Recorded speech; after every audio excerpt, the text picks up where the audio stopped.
Dzień dobry, zaczynamy. Dzień dobry, witam Państwa na wykładzie rektorskim ambasadora Ruperta Schlegelmilcha, po którym będzie debata poświęcona wyzwaniom negocjacji i implementacji umów handlowych, w szczególności umów zawieranych przez Polskę jako członka Unii Europejskiej, czyli umów z poziomu Unii Europejskiej, ale dotyczących naszego kraju. Ekonomia jest czasami nazywana nauką smutną, dismal science, gdyż uczy nas o dokonywaniu wyborów w warunkach ograniczoności zasobów. To jest ta smutna część, bo wiąże się z rezygnacją z czegoś, co jest cenne, ale co jest poświęcane w imię wyboru, którego musimy dokonać. Jest też pozytywna strona ekonomii, czyli uczenie, jak działać, żeby zwiększyć wartość ekonomiczną, wartość społeczną dla krajów, w których żyjemy, dla społeczeństw, o które się troszczymy. Ekonomiści pomagają rozwiązać problemy dylematów zbiorowych, działań zbiorowych. Także zwracają uwagę na to, co zwykłe ludzkie oko nie dostrzeże, czyli utracone korzyści, utracone szanse, odległe horyzonty czasowe. To wszystko sprawia, że jest czymś pasjonującym być profesorem nauk ekonomicznych, czy też pracować w uczelni ekonomicznej kierowanej przez obecnego tutaj pana profesora rektora Bernarda Ziembickiego oraz obecnego pana profesora Sławomira Śmiecha. I także cieszyć się z obecności pani doktor Katarzyny Smyk, dyrektor przedstawicielstwa Komisji Europejskiej w Polsce, gdyż mamy wspólne cele, czyli w demokratycznych społeczeństwach wszystko jest transparentne. Działania władz publicznych są wyjaśniane, jeśli chodzi o intencje, jeśli chodzi o wyobrażenie skutków, korzyści i kosztów. Tego uczymy studentów. Taka jest misja uczelni i byłoby wstydem dla mnie, gdybym właśnie dolewał paliwa do ognia, czyli budował społeczeństwo emocji, a nie społeczeństwo racjonalnego argumentowania. Także nie ma lepszego miejsca na rozmowy o przyszłości handlu międzynarodowego w takich regułach, które budują kompromis i przynoszą wzrost bogactwa partnerom tych umów handlowych. Czyli tym przesłaniem, że czekają nas kilka godzin interesujących, jak sądzę, i informatywnych, czyli dających przyrost wiedzy godzin. I rozpoczynając to spotkanie, proszę pana rektora Bernarda Ziembickiego o kilka słów wprowadzenia, a później pani dyrektor, pani doktor Katarzyna Smyk. Dziękuję bardzo.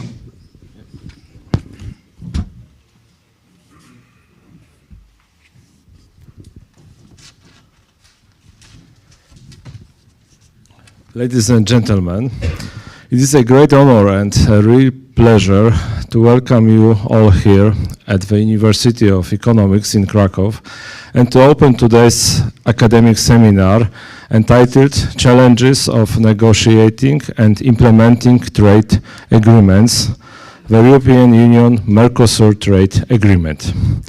It is organized by the Department of European Studies and Economic Integration and the European Commission representation in Poland. Today's meeting is devoted to the topic that is up to date and important for the modern global economy. Trade agreements, especially those of strategic importance, like the agreement between the European Union and Mercosur, are today not only tools for liberalizing trade, but also a space where different visions and globalization, sustainable development, economic security, and climate policy meet. I'm truly delighted that our university has become the place for an in-depth reflection on these processes. Research and debate on the current challenges of economic integration are crucial, not only for understanding how the global economy functions, but also for educating future leaders, experts, and international policy.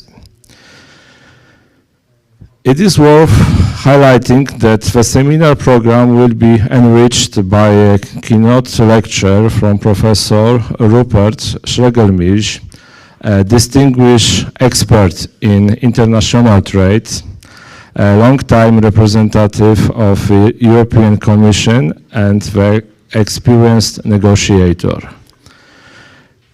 His speech will surely give an event a special significance and inspire further research on the practice and theory of modern trade relations.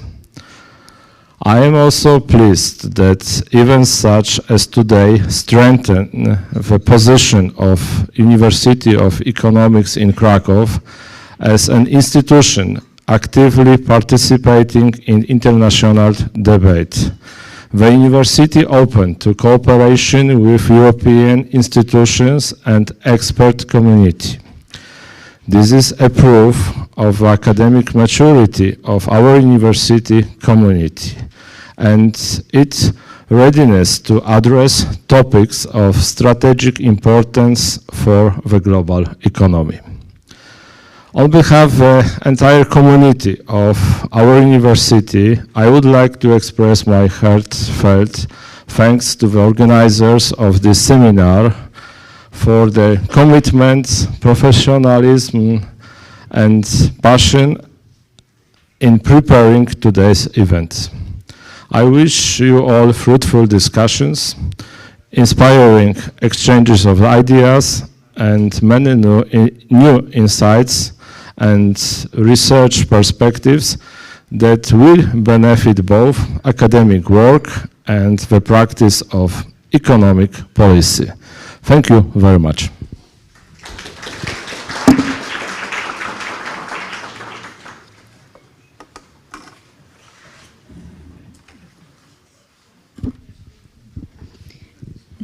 Dzień dobry, panowie rektorzy, panie prorektorze, szanowni państwo. Z ogromną satysfakcją i przyjemnością witam na dzisiejszym wydarzeniu. Chciałabym zacząć od gratulacji dla naszych partnerów, współorganizatorów Katedry Studiów Europejskich Integracji Gospodarczej, z którą wielką przyjemnością współpracowaliśmy przy organizacji tego wydarzenia. Chciałabym podziękować Państwu za obecność. Chciałabym podziękować naszym prelegentom. Osobiście bardzo się cieszę, że udało się zgromadzić tak wybitnych znawców zarówno teorii, jak i praktyki negocjacji, w tym kolegów z Komisji Europejskiej. Proszę Państwa, dzisiejszy temat jest niezwykle aktualny. To jest oczywiste, biorąc pod uwagę dynamikę negocjacji. Zgodnie z procedurami mamy nadzieję, że umowa zostanie zaakceptowana przez państwa członkowskie jeszcze w grudniu i że umowa zostanie podpisana jeszcze w tym roku. Oczywiście decyzja pozostaje w rękach państw członkowskich. Natomiast nie mamy wątpliwości, że umowa Unia Europejska-Mercosur to jest porozumienie historyczne. Także biorąc pod uwagę skalę tej strefy wolnego handlu, jaka zostanie utworzona, ponad 700 milionów ludzi. I wszystko to ma miejsce w momencie szczególnym, dlatego że handel stoi przed bezprecedensowymi wyzwaniami. I to jest też część opowieści o umowie Unia-Mercosur. Chciałabym podkreślić, że Państwo to wiecie, ale system handlu, jaki znaliśmy przez dekady, zmienia się na naszych oczach. Dziś handel nie jest tylko wymianą dóbr, ale staje się również narzędziem presji, narzędziem nacisku. Dosłownie kilka dni temu komisarz Šefčovič odpowiedzialny za handel mówił o używał tego terminu, który znamy z angielskiego, weaponizacji handlu, czyli traktowania handlu jako broń. I w tej nowej, nieprzewidywalnej, trudnej rzeczywistości my, jako Komisja Europejska, Unia Europejska, państwa członkowskie musimy działać szybciej, skuteczniej i bardziej strategicznie niż kiedykolwiek. I właśnie dywersyfikacja w handlu to jest najlepsza odpowiedź na te niepewności i gwarancja bezpieczeństwa gospodarczego. Proszę Państwa, Unia Europejska, wiemy, to jest największym eksporterem na świecie i jednym z najbardziej atrakcyjnych rynków. Dysponujemy ogromną siecią powiązań handlowych, to jest 76 umów.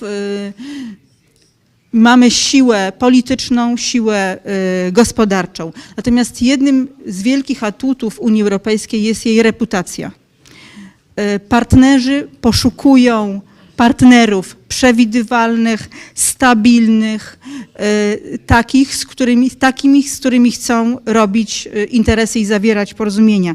I też dzięki reputacji, dzięki tym zmianom, które dla Unii Europejskiej są też szansą, w ciągu ostatniego roku podpisaliśmy nie tylko umowę z Mercosurem, ale również umowę z Meksykiem, Indonezją, Szwajcarią, a trwają również bardzo trudne negocjacje, nie ma co ukrywać, z Indiami. Zobaczymy, czy ten przyjęty kalendarz uda się utrzymać. I Komisja Europejska pracuje również nad strategią bezpieczeństwa gospodarczego. Myślę, że w ciągu najbliższych tygodni będziemy mogli ją zaproponować państwom członkowskim i opinii publicznej, bo musimy się należycie przygotować do tych zagrożeń.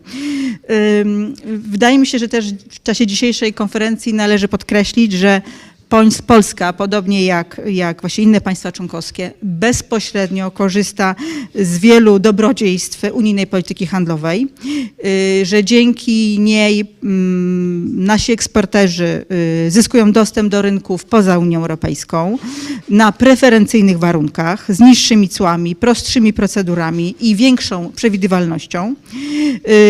Ten handel napędza nasz wzrost gospodarczy, wspiera rozwój firm, tworzy miejsca pracy, a umowy handlowe zapewniają też dostęp do surowców, co dzisiaj jest nie do przecenienia.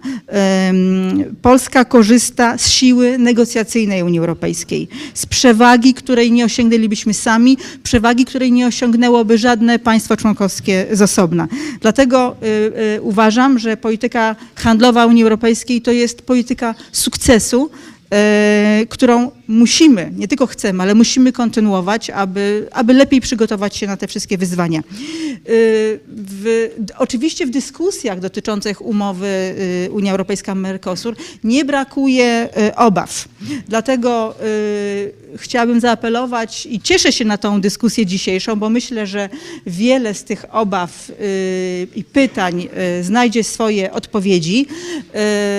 Apeluję o dostęp, czy o zapoznanie się z materiałami, analizami. Komisja Europejska konsekwentnie i transparentnie publikuje wiele, czy wszystkie z nich, także dotyczące wpływu umowy na Polskę. Nie mam wątpliwości, że jest to umowa, która stworzy nowe możliwości dla polskich przedsiębiorców, a interesy polskich, europejskich rolników zostały w niej należycie zabezpieczone. Ale o tym wszystkim będziecie Państwo zapewne mówić podczas dzisiejszej dyskusji. Jeszcze raz serdecznie dziękuję za możliwość spotkania, za możliwość organizacji tego wydarzenia. Życzę Państwu owocnych obrad. Dziękuję.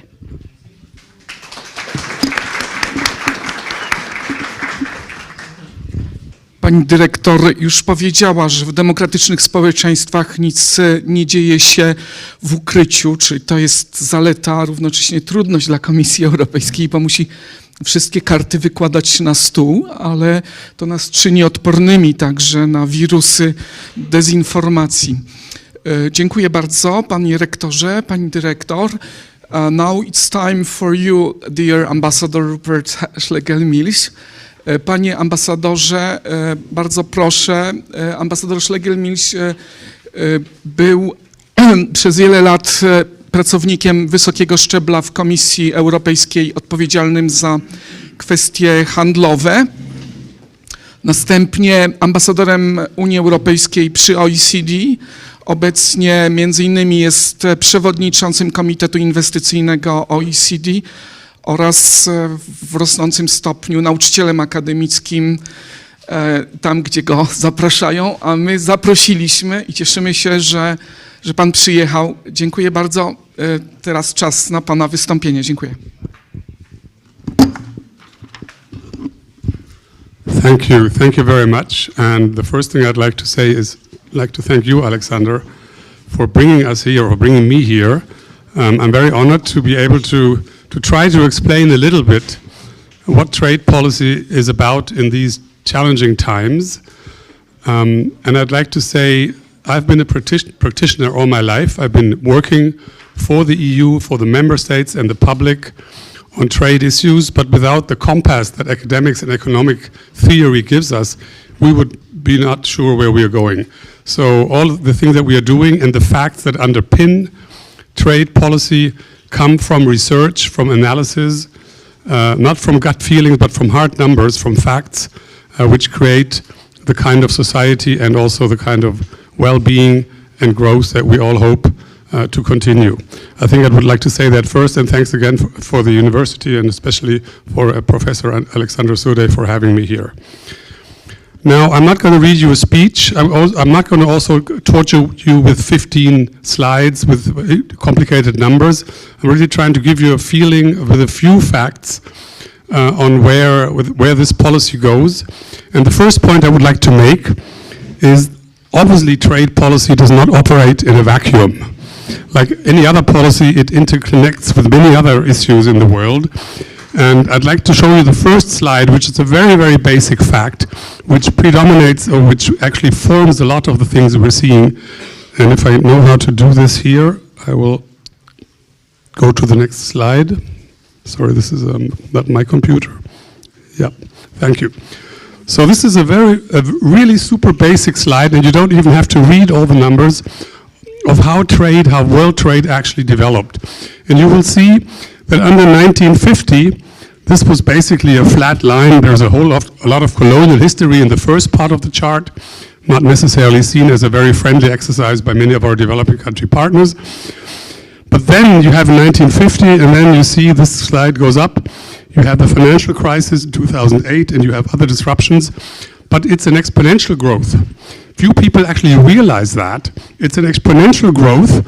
And one of the key points I would like to make in order to try to understand today's system is this curve has gone up, but the curve of governance, of adapting to these trends, has not gone up the same way. Neither internationally, and we're going to come to the WTO, neither domestically, because a lot of what trade policy actually means works at home. What does this slide, and this is just goods trade, what does this increasing exchange of people, not only goods, services, what does that actually mean for our societies, and how do policies develop in light of this development?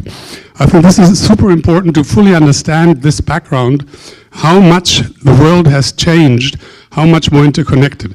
Now, I'm sure there are enough economists here in the room who will explain how this could happen. Obviously, transport costs going down, technology being better, telecommunications. Now you can book a container with a click in 10 seconds. If you want to ship something around the world, the ships have become so much bigger. All of these things are behind this curve, but the real point is this impacts our life.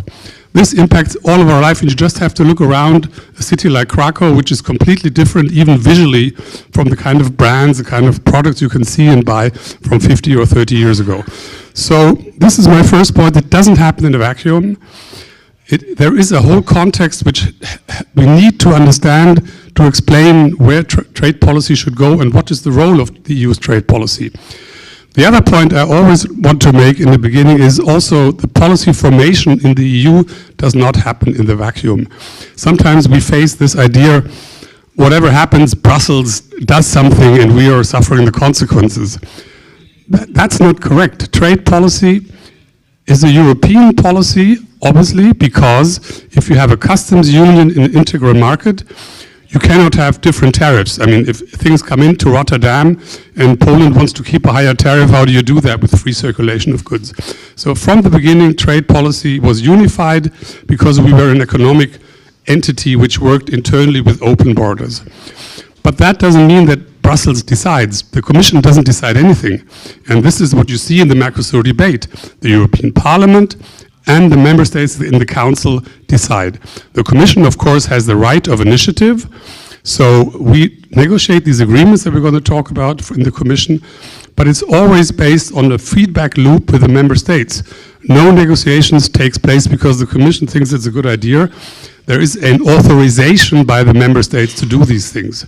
So there is democratic control. This is sometimes a little bit underrepresented in our debates. Nothing happens here without, in the end, the final stamp and full consultation along the way with the member states and with the parliament. In trade policy, 20 years ago, the parliament was not so much involved, but now we have both chambers looking at what we're doing. There's a weekly meeting in Brussels with the member states to discuss what is the Commission doing on trade policy.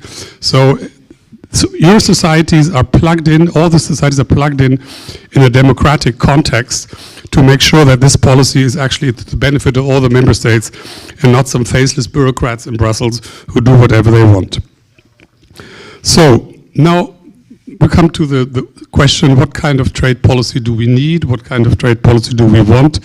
What role do we have? And I'll start maybe with the traditional view, because many of that, we heard it already.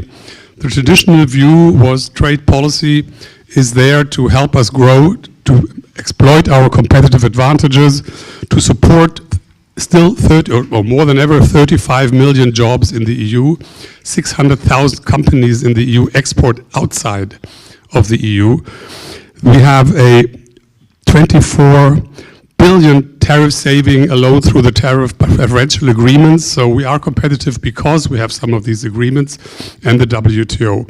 That's the classical thing. Trade is there to help us be competitive, efficient, and make sure that we reap the benefits of our capacity to produce, to sell, innovation, and so on.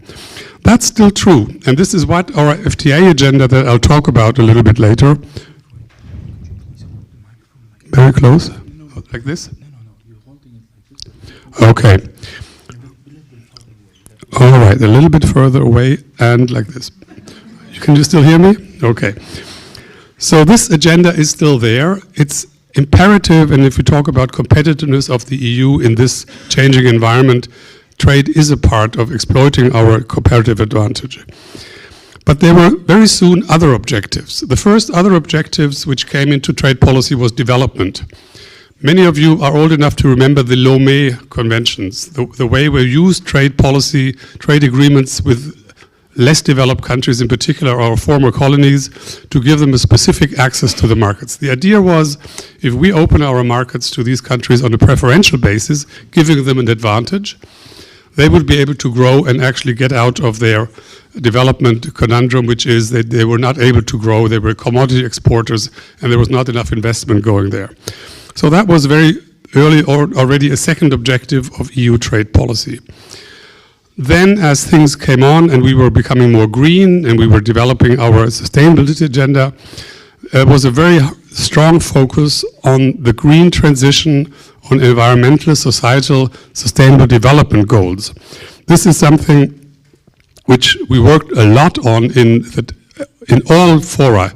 We tried to have trade and environment as an issue in the WTO, basically saying you cannot just produce without that, thinking about the environment, because otherwise you have this leakage. People go where the environmental rules are the easiest to flout, let's be honest, and then you export into countries which have higher protection on the environment. That's not okay. Or the labor issue. Some of you will remember that the WTO conference in 1999 in Seattle, which was a turning point in civil society involvement in trade policy, President Clinton made a few words about how important it was to have labor in the WTO. So basically saying everyone should have certain respect for labor countries, because otherwise it's unfair competition. If you exploit your workers to death and then you export the products, that's not fair. That almost killed the conference, because developing countries said, this has nothing to do with trade. leave us alone with your ideas. We want to develop, and labor is not really linked. So that, of course, is not the right way to look at it from our view, because if you want to buy a product, you also want to maybe know, and our citizens want to know, how was this product produced. So our agreements have now long chapters also on respecting the core labor standard of the international labor organizations, something which is not always easy to negotiate. I can give you an example. When I was the EU Mercosur chief negotiator, one of the negotiators in 2005, 20 years ago, we came with this idea to the Brazilians and Argentinians and Paraguayans and Uruguayans and said, okay, let's have a working group on sustainable development. Let's talk about environmental issues in the Amazon, even then. Deforestation linked to trade, does that exist? What happened was the Mercosur countries said, okay, if you really insist, let's have that working group. We had the first meeting, they didn't even show up. So we were sitting there in the room, with our papers, and the Mercosur countries basically sent us a message indirectly, we don't want to talk about this. We can have a working group, but unfortunately we were all very busy, we couldn't come.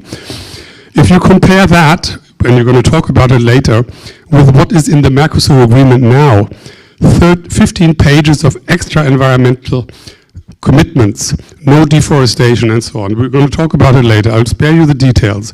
We've come a long way on this part of EU trade policy to integrate sustainability because, of course, we realize that trade is connected with environmental concerns.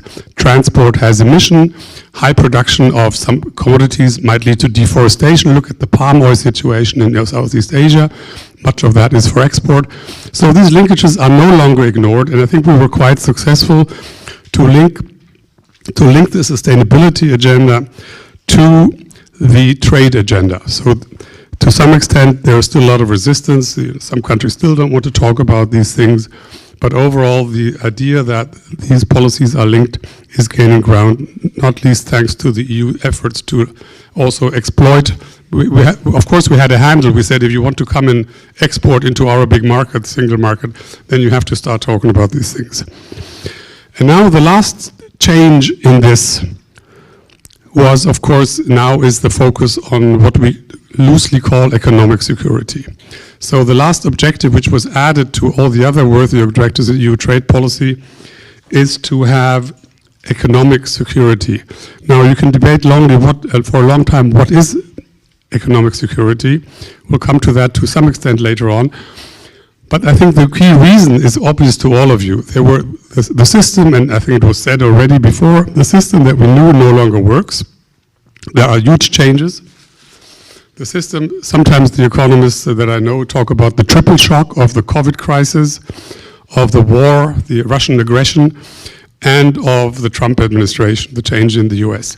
These three things, together with maybe a few others, but I think these are the main reasons, actually have changed the system, the trading system that our trade policy operated in massively. And I don't think we all have understood already yet what that means. One thing which is maybe a little bit topical, but shows you already that thinking is beginning, is that the outfit that I worked for, the Director General for Trade, is now called the Director General for Trade and Economic Security. And this focus, of course, is easy to understand if you look at what these shocks actually produced. We actually realized that this growth has come with an enormous new interdependence and also dependencies. We saw that when suddenly during COVID certain things were no longer available. For the first time ever, we actually implemented in one or two cases an export ban in the EU in order to be sure that we have the vaccines. We also threatened not to export certain things to the US, so they would share some of their knowledge, which was in the Pfizer-BioNTech innovation chain. And other countries completely clamped down. The US did not export any vaccines for the first couple of months, while the EU, half of it went to other countries. So these things are quite, I think, forming the view of the dependencies that we have. First it was that, then we had the chips crisis. Suddenly we realized, and we still realize, how dependent we are in these supply chains when the chips are not coming. We talked about the weaponizing of trade. We can have some examples. I'm not going to go much there. I just want to explain. This is the last objective that we're trying to pursue with the trade policy, to make sure that we are resilient.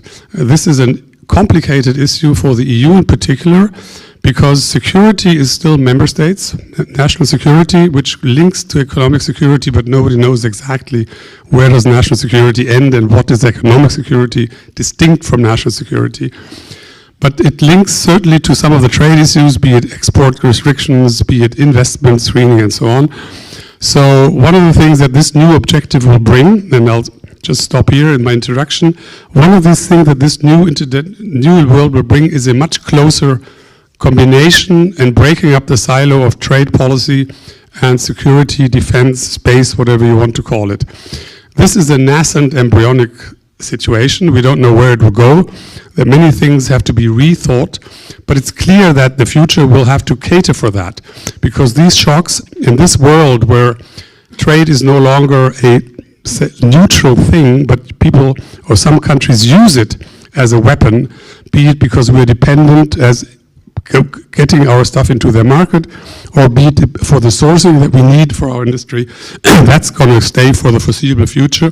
I will say a few things in particular on the two other giants in international trade, which are China and the US.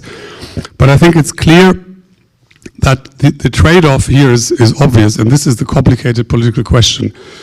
This only happened because of more and more ruthless efficiency in the system. Efficiency was it just in time. That's no longer true. You now have to trade off how efficient do I want to be and how secure do I want to be. And that has costs. So we will see that the trade-off that we now need to define between an efficient trading system and one which is resilient has to be sorted out. And by the way, this is sometimes forgotten. This is not a new issue.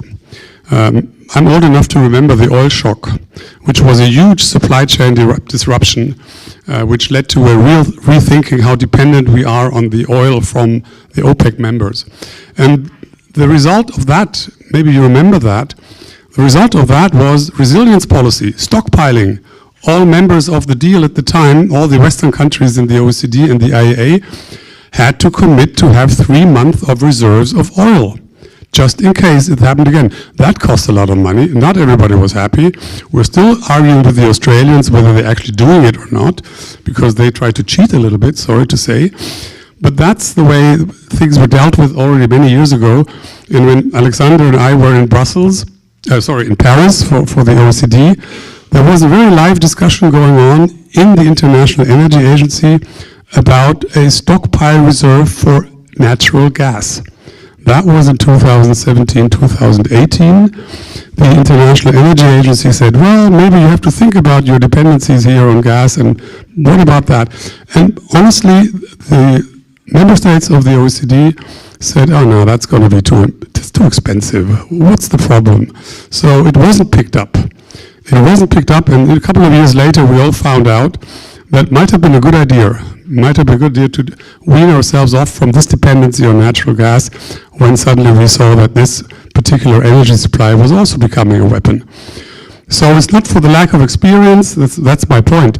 It's not for the lack of experience that we realized at some stage in some particular sectors, dependencies can really hurt you, can really make life difficult.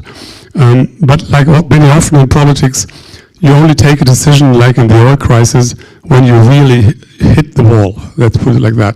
And that's something which I hopefully will have to also rethink, because the ideas which are now on the table to diversify, to have our own supplies of lithium or rare earth or whatever, that's going to cost money. And I'm not sure we're all willing yet, neither here nor elsewhere in the world which is dependent on these things, to spend that money. Now,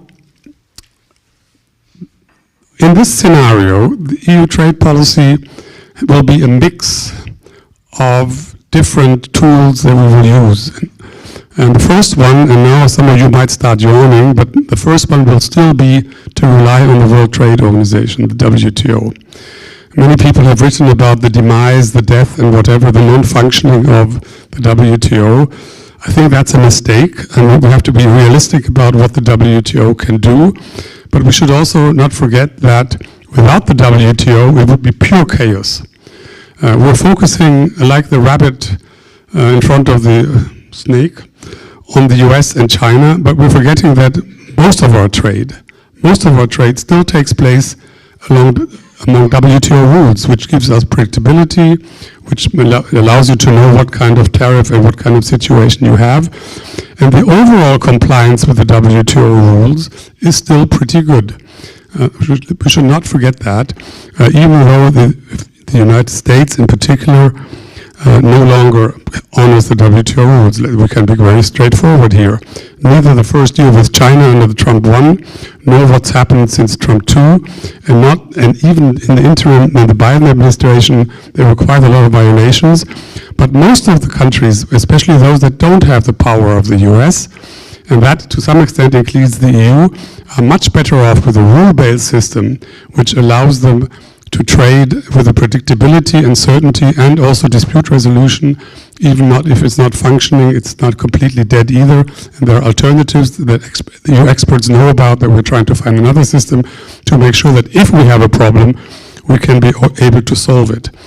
But the consensus that we had, I think this is my main point, the consensus that the WTO should be the governance institution for international trade, that's no longer there. And one of the things that we would like to do from the EU trade policy is to salvage as much and prepare the ground via the reform of the WTO, that one day maybe we will also see more buy-in from some of the bigger players. That's not going to happen very soon, but I think it is still important. One of the reasons, and now I'm going to come a little bit to the question, why did this happen? Why did this happen? Why did the United States walk away from the WTO? After all, the WTO and the Bretton Woods system was an invention of the United States. Let's not forget. There were attempts to have an international trade organization as part of the Bretton Woods system led by the US. Then we had the GATT and the creation of the WTO led by the US. And here I think there are a number of reasons that we have to understand.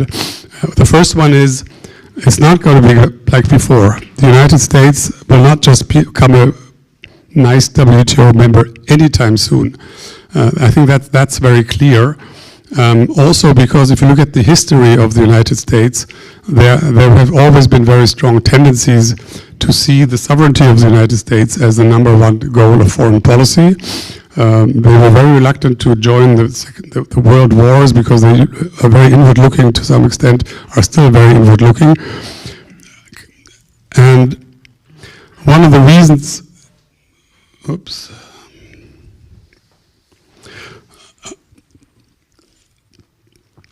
the most, sorry, I'm still trying to figure out this machine. Well, while we're trying to unfreeze the machine,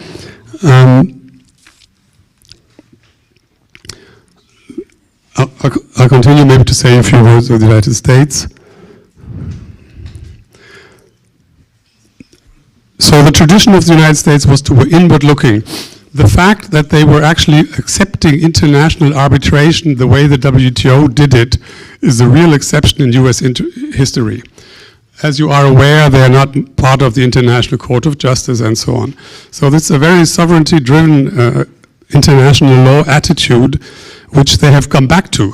So I think the US had a bit of an exceptional moment when they agreed to the WTO dispute settlement system, and then they saw that they lost a number of cases, and that was very unfortunate, but they were actually not following WTO rules, in particular when it came to protectionism in the anti-dumping area.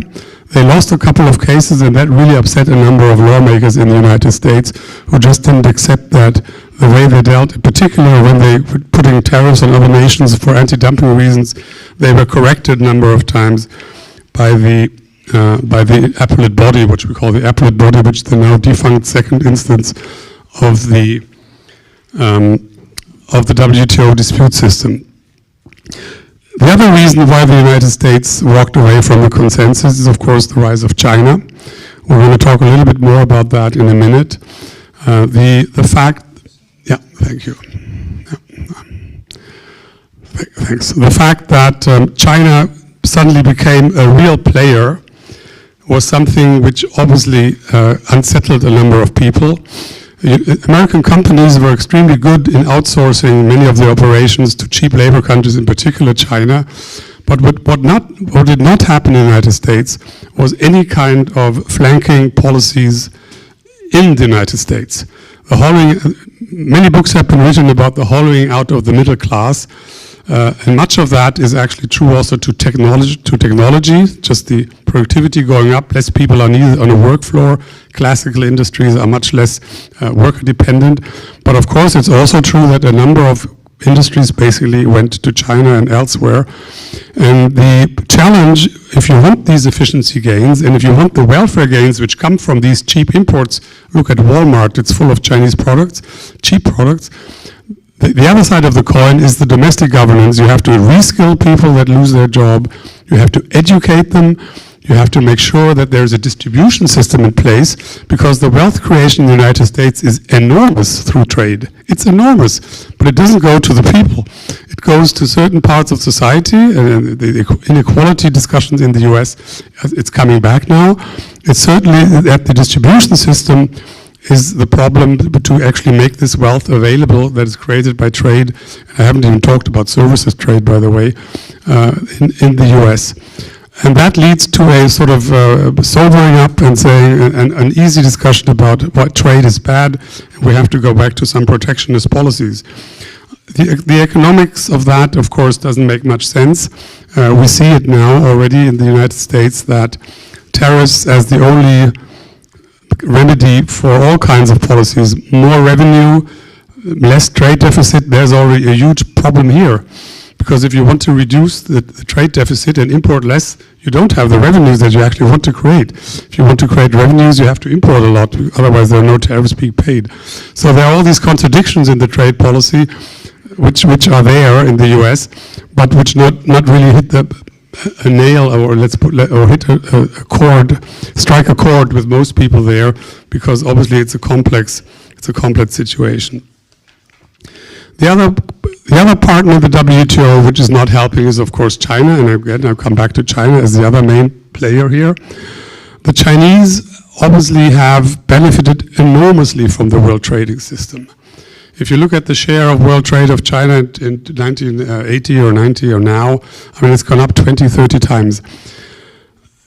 They are quite happy because the WTO is, as I said, is not up for governance for this system, because what the WTO does is look at the tariffs and the bindings, some regulatory work, but it does not address the elephant in the room, which is a state-run economy. How do you do with a system-wide state-run economy which does not have specific subsidies which you can actually look at in the WTO? The trade experts here will know that a specific subsidy for one company which exports and then distorts the market you can attack. But a countrywide system where the interconnection between the local authorities, the local banks, the provision of land, the energy prices, all of that is skewed by state intervention. That wasn't on nobody's mind when the WTO was created. So there is a big black hole in the middle of the WTO, which allows China to continue its practices to conquer world markets with a command and control economy, which does not follow market principles. So they're quite happy to sit at the WTO, our Chinese friends, and say, we're doing everything we need to do, because what we're doing is perfectly fine, and they're right, there are no rules. So that makes life very difficult, and we have to defend ourselves in one way or the other. But they're not investing either, because they know that a reform of the WTO would address the kind of practices, state-owned enterprise behavior, what kind of competition rules, what kind of market interventions are okay and which are not. So here we have the other reason why the WTO is no longer working, at least not the way we want. Obviously, we'll have to reform the WTO. And again, more than half of our trade still goes along these lines, even with all the FTAs. We're going to show you the chart in a moment. The main reason why we will continue to invest in the WTO, I think I've set that out, but the main reason why our trade policy and our insistence on the rules-based system is this little chart that I wanted to show you. I'm not sure you can see it in the back, but I will help to set it out.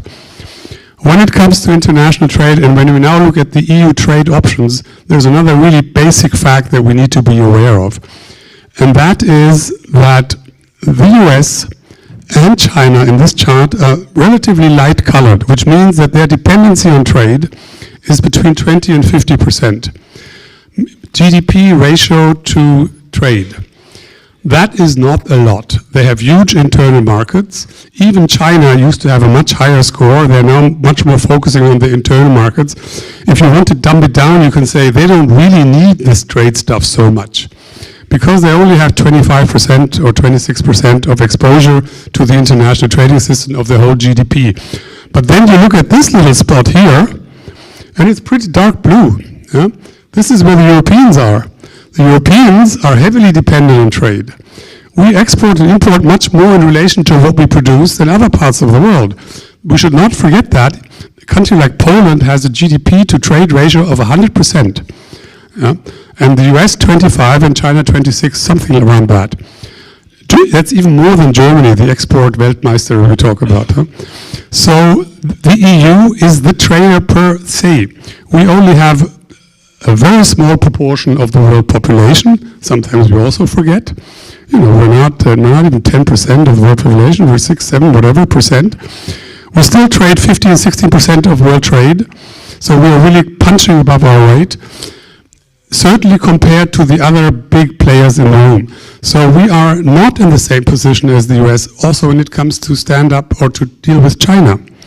We're not in the same position when it comes to other countries, because if we lose this trade, if we go back to something like this, we have a huge economic problem.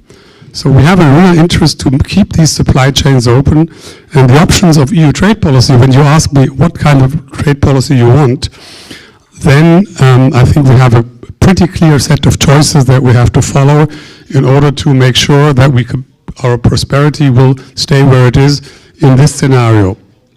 Now this doesn't mean, and I'll come to one of the things which are not trade policy, that we could also reduce this number a little bit, which is now obviously the question of how well does our internal market function, because obviously there are barriers, and a lot of stuff has been written about what kind of number of internal barriers we still have in the EU, regulatory barriers, especially in services, but also in certification for trade, internal EU trade. Charity begins at home, so part of the answer to this dependency also lies in having a better sense of what we can do ourselves to help ourselves with the tools which are not dependent on the international trading system, which are dependent on our internal market. But as I said, the first objective will still remain, I already talked about this, to keep the WTO. Also because there are some signs in the WTO which are encouraging. At least we managed to get a fishery agreement, even if it's not very strong. We managed to get some investment facilitation rules which are held up by the Indians. So the so-called negotiating function of the WTO is not dead. What we need to do is to try to find coalitions of the willing in the WTO. So saying not everyone has to be part of a new initiative to have better international rules. Maybe you can opt in, you can opt out to be more flexible. I think that's something that we need, because what the WTO needs to provide is this forum for the new rules. If we only do it in regional agreements, free trade agreements, we're missing some parts of the game. International rules are much easier, better for business. Business is telling us it's all very well that you have all these free trade agreements, but if the rules of origin, what actually qualifies which product, are different in every agreement, that doesn't help me a lot. Some of these markets are so small. And in particular, one issue which is very often forgotten, for the digital world, there are very few rules. There's a moratorium on not having barriers on digital trade, but services trade, digital trade is super important. It's not regulated at the international level, where very few regulations exist. And some of you might have heard that there were attempts to actually start taxing digital transmissions, like a tariff on a good. If you outsource your bookkeeping to India, we will tax it, because it's just like trade, and we can tax it with a tariff, a digital tariff. That almost got traction in the WTO some time ago, and that would be hugely disruptive, not only for the EU, sorry, for the US, which everybody thinks, oh yeah, they're doing all the services trade, Let's not forget the EU is actually quite strong in services trade as well. Business services, architectures, and all the kind of services that are not so brilliant. The EU is a very strong player, so we would also be very much affected by a lack or by the absence of rules on services trade in the WTO. And then, of course, there is the whole question of dispute settlement. If you want to get away from the power game, you have the function of a legal process, which used to be the WTO dispute settlement system, and that is worth a lot because it used to get the politics out of the trade. Even the Americans accepted the rulings of the WTO, for example, on the famous Airbus case. Some of you will be old enough to remember that we litigated with the United States forever on subsidies to Airbus and Boeing, and there was an understanding that we would not do this politically, but that the WTO would do this. And this will be true for future conflicts with other major players, Brazil, India, and so on. We need to have the legal function of dispute settlement of the WTO. But of course, as I said before, the WTO will not help. And now I will go to the next slide. I think it's clear. Oops, let's see whether it works. Yeah. Oops, sorry, this is.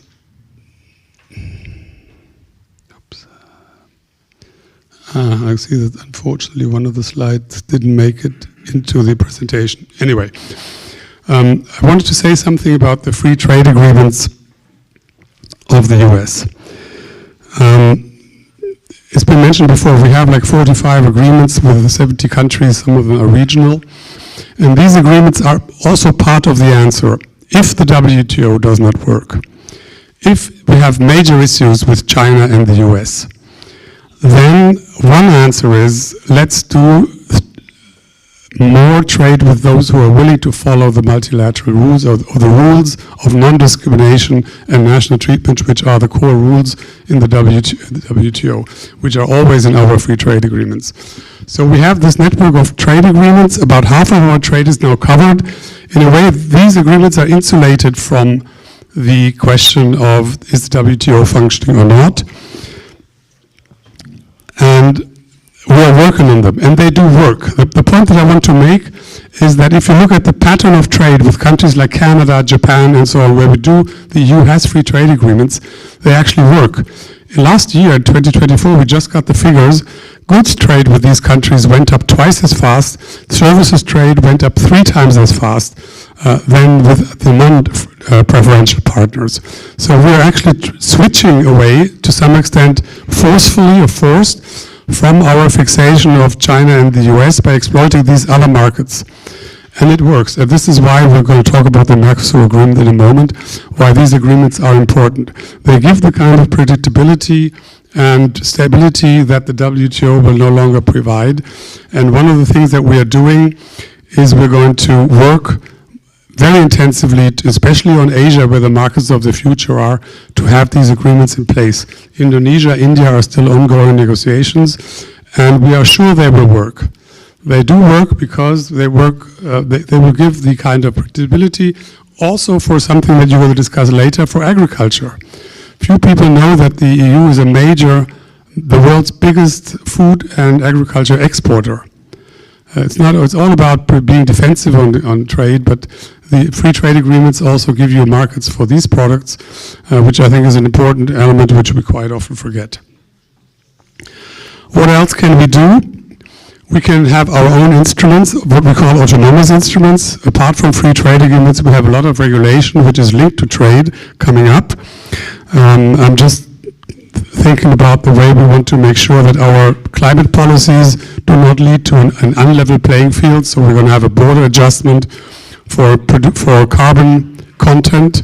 So if we have high standards to get carbon out of our products, we have to make sure that others do that. Otherwise, our oil production will go to carbon countries which don't have carbon rules, the so-called carbon leakage.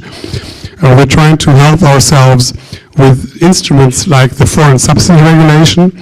We've applied this to Chinese investments elsewhere, which basically the philosophy is if you subsidize not only in your home country but also elsewhere and then flood the EU market, we can do something about it. Yeah, so these are innovative instruments to get to the roots of the distortion, together with the classical trade instrument that many of you know, anti-dumping, we can actually stop imports which are sold below the price that they should be sold, or anti-subsidy, as people are subsidizing elsewhere in the world their products and then come to the EU market. We can use these classical tools, and the point here is not that we have them, but the point is that we're using them much more. The anti-dumping cases have gone up a lot. Mainly, half of them are against China. The safeguards, which is another instrument, that is something we have never used in the past, we're using now repeatedly, which is an instrument in the WTO. If there is a real disruption in the market, you can also defend yourself and stop for a certain period of time the imports. So all of that will continue to be part of our mix. And lastly, we have what we call the anti-coercion instrument, which is an instrument which is actually meant to fight the kind of policies that we see from some players to use brute force to change our behavior.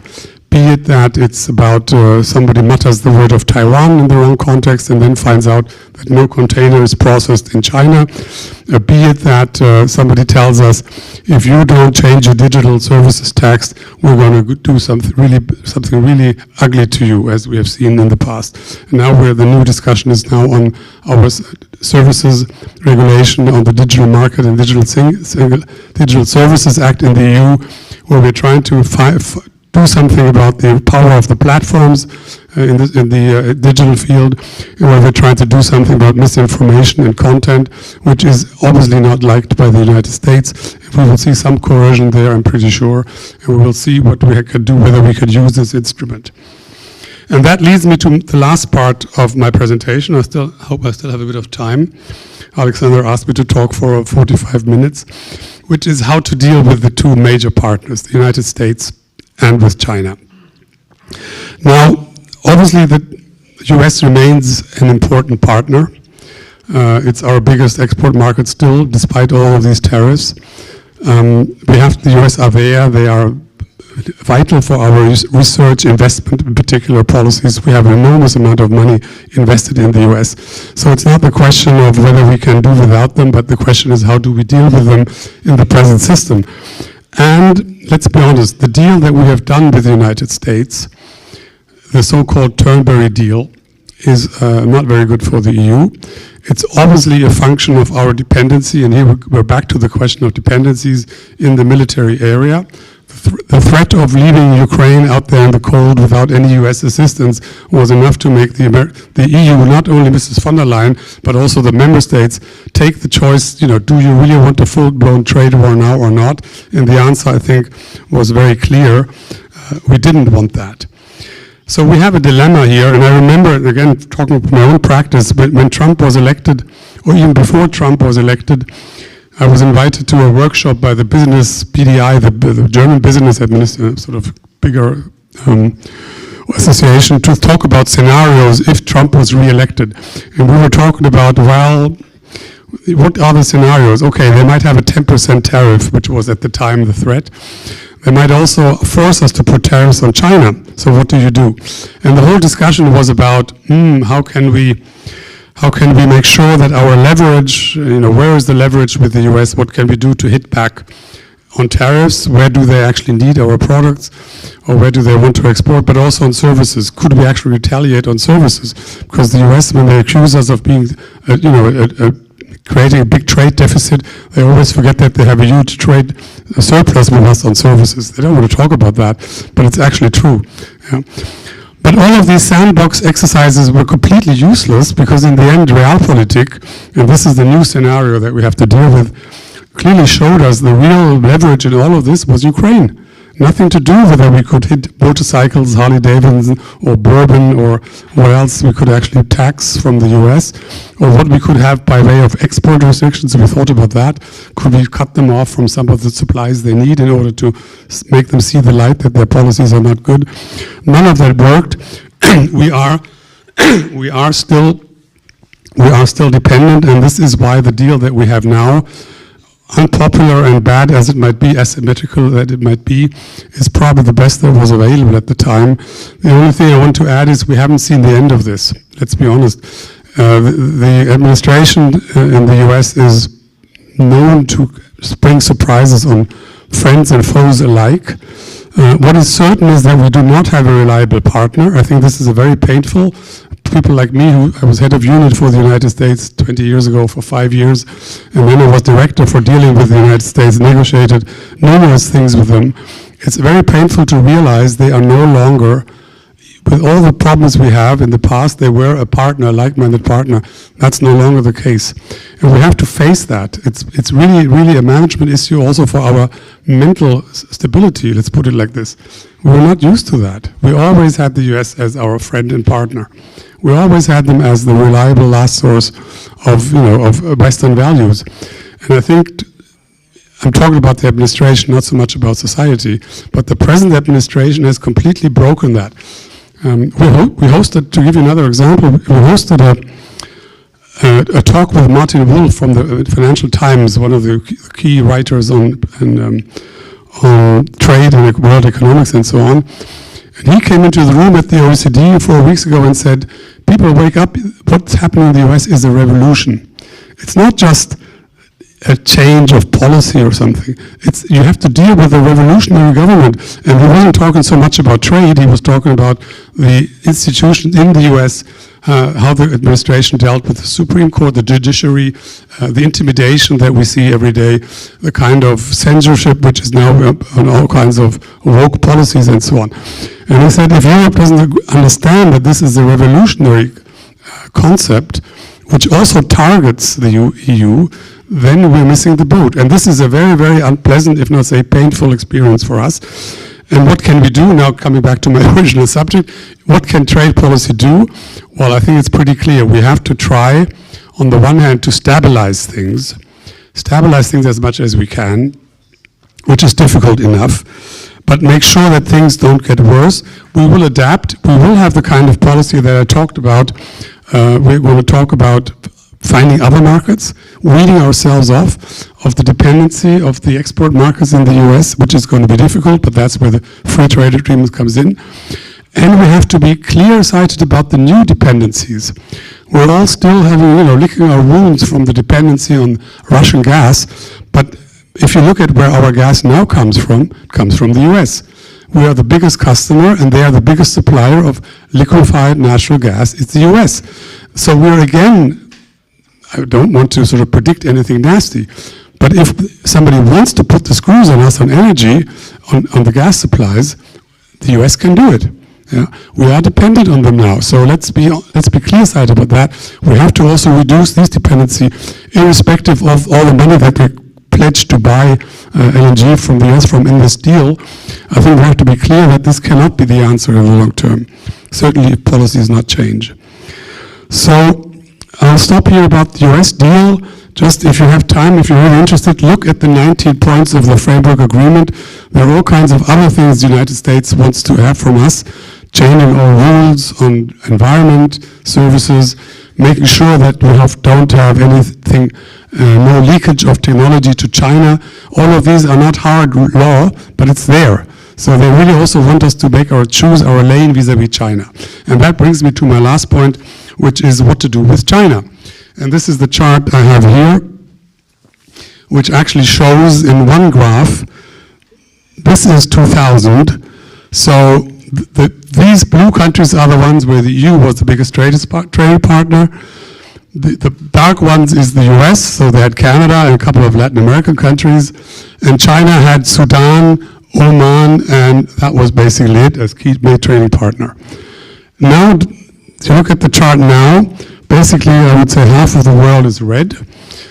China has been taking over the prime source of import and exports, mainly exports, because they don't import as much as we would like, with most of the world, or big parts of the world, including, for example, Brazil, which is one of the biggest markets, growing markets in the world, including India, where we used to have a strong position. And this is, again, where the free trade agreement agenda comes in. If we want to claw back some of this, we have to make sure that the barriers with these countries go down, because that's the only way to get back into the market.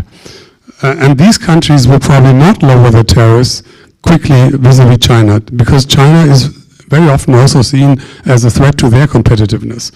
The Chinese exporters are quite aggressive, and if you talk to, since my last negotiation was with this part of the world, they're all quite concerned about the penetration and also the damage to their own industries, not by European imports, because they're expensive, but by Chinese imports. I think we have to be very clear that we have an enormous opportunity to actually get back into the game. How did China do it? I mean, there's a whole lot of literature out there. The one thing that we need to be, I think, also clear-sighted on is all of us, the Americans and the Europeans, we helped China a lot. We were not alert enough to stop some of the technology transfer, which was illegal, into China. Everybody wanted to make money in China.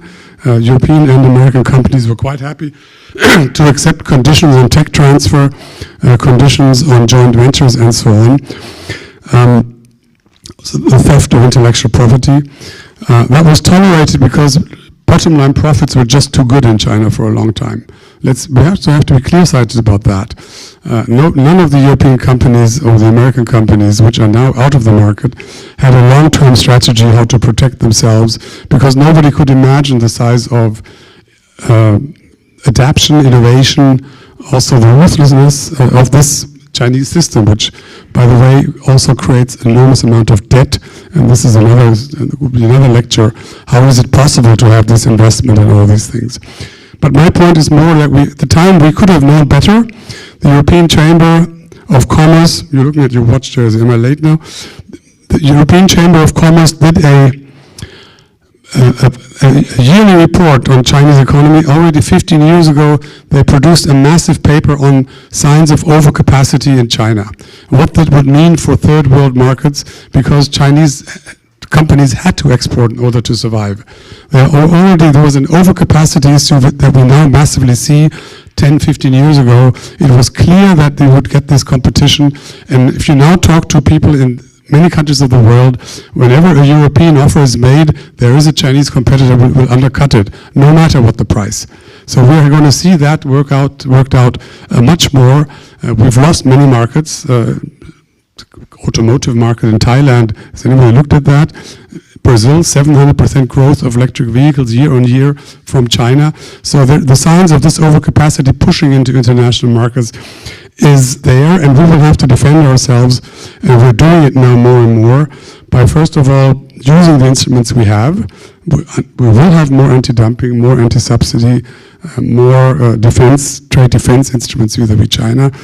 But again, it's also a call to have some rules for all of that, because there are no rules for this behavior, predatory behavior in third markets. And there is a mood in many of these countries in the world which had enough of that. There is a chance actually to do something worldwide to curtail some of these rules, because China is hurting not only us, but a lot of people. In the meantime, of course, we do a lot to get rid of the dependencies. I'll not go into that, but we will try to see that the dependencies we have, and rare earth is not the only one. The rare earth blackmail that we have seen in the past couple of months is one product, but there are many other products, not many, but there are quite a number of other products where we are dependent on China, and they can use it politically. The analysis is taking place, but getting our supplies diversified is difficult. It's not easy because, as I said in the beginning, it costs money, but that's the kind of strategy that you have to use vis-à-vis China. And that leads me to my really last point, which is the question of economic security. What does trade and policy can do on economic security?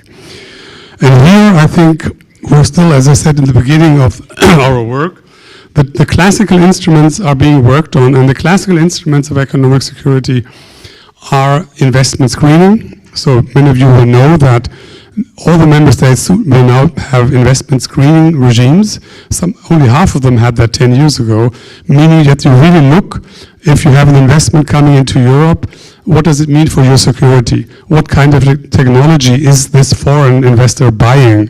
What will you do with it? There were a number of cases where we actually realized that this was becoming an issue. Many of you will remember the first major case, which was a robotics company in Germany called KUKA, which has been quite, I would say, hollowed out afterwards. But there are other issues, ports. Who do you want to own your port?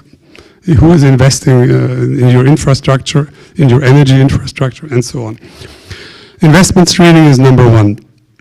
Then we have a discussion now going on outward investment, which means where does our investment go, in which countries, what kind of risks do they face when they go elsewhere. This is a very nascent debate, but it will become an issue. Is it actually a good idea for some European companies to transfer their whole R&D to another part of the world, investing there into research facilities? Do you want that? The next point is export controls. Again, this is for trade nerds more than anyone else. But economic security is to a large extent driven also by the question, what do I make available for the rest of the world? Classical example is chip technology. The United States has been leading the way in trying to at least partially stop some of the know-how and how to make chips to some other parts of the world, which the Europeans have a part in because chip producing machines are made in Europe, the best ones. Export controls is about also the question of what do you actually do with products who have dual use. Many products can be used militarily, but not necessarily are used necessarily, but militarily. And there is a whole regime out there on what dual use products, how to control them, how to make sure that the final destination is not military. This is very complex and very difficult to control, let's be honest. But we have to think about this a little bit more. And then we have a whole debate going on research cooperation.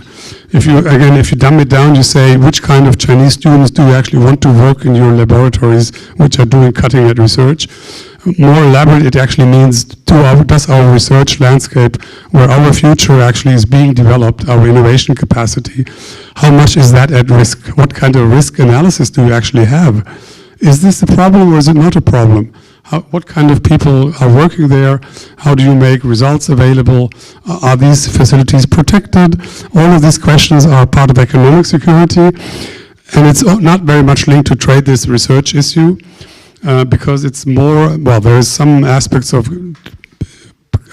key personnel, which is a trade issue being allowed into the country. But still, I mean, this shows again what kind of discussions you're having. And then, of course, you have a whole question of defense policy. Where does it start? What kind of procurement do you want to have on defense? Can you do more? Again, not necessarily classical trade, but economic security, of course, to a large extent, is linked to some of these trade policies, as we have export controls and investment screening, outbound or inbound. And I'll just say that this is a policy area. There will be new documents coming out of Brussels.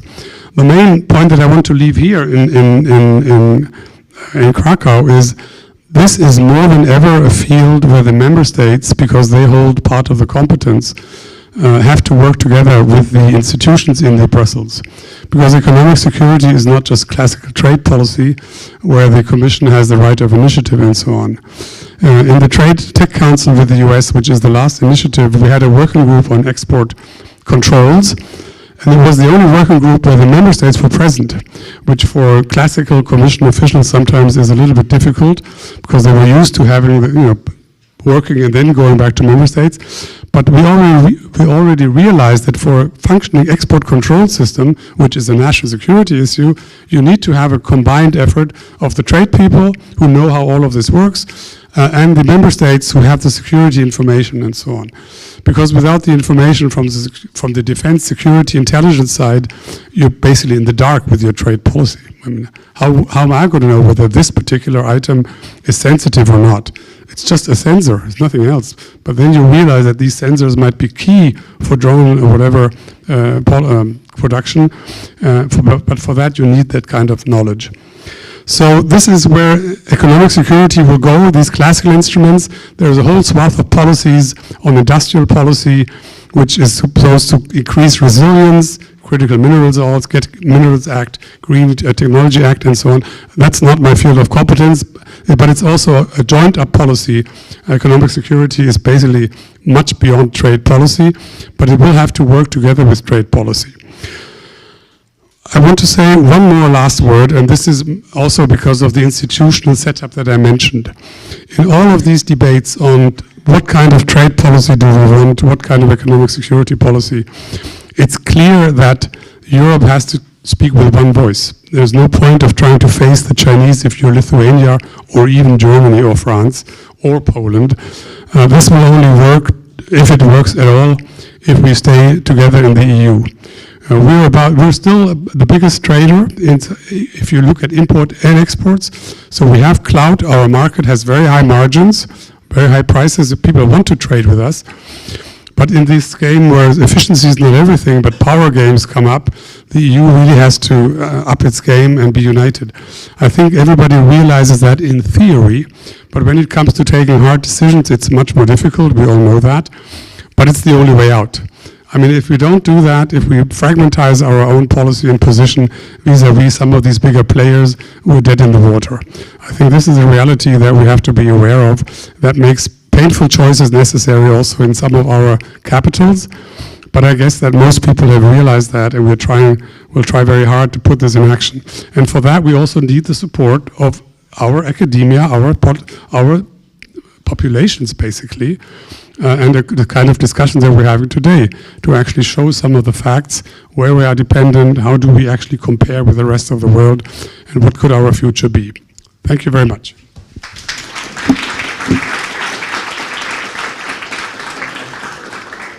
Thank you, Ambassador.